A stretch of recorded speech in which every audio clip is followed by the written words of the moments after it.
In recent weeks, an interesting example of social commentary masquerading as a social media trend has hit For You pages and Explore pages everywhere. This is the so-called performative male trend. On its surface, this trend involves men painting their nails, wearing rings, talking about how they read feminist literature, drinking iced matchas, and listening to bands that are traditionally associated with young women. So why are people commenting on this? And what does the term performative male even mean?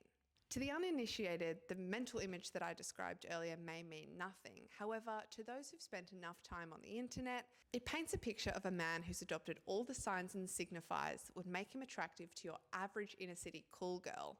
The trend is broad and far-reaching, with many ways of participating in it.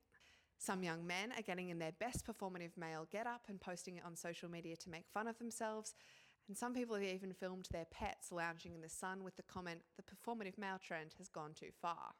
In response to the social media trend, a number of real-life performative male competitions have sprung up in major cities around the world. At the Canberra meetup, I witnessed what seemed like a male beauty contest, but instead of men being judged on their looks, they were reading Shakespeare and talking about how much they loved their mum. In the performative male trend, we're not only seeing what may be a more clear reflection of the female gaze, at least for some sections of the female population, but we're also seeing a direct consequence of the male loneliness epidemic and Andrew Tate's movement of toxic masculinity and the manosphere.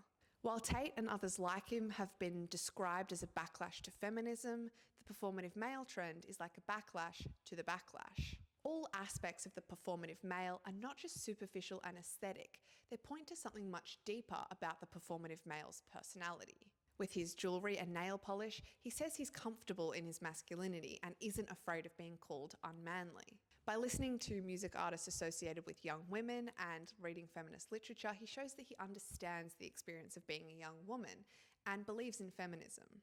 While this version of masculinity is by no means every woman's cup of tea, it's interesting that some young men are feeling the need to edit themselves to perform a version of masculinity that these women might find appealing.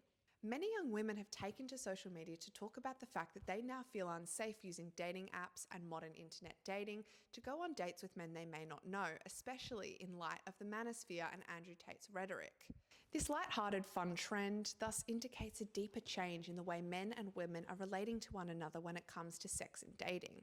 This trend shows what some young men are doing in response to those changing factors.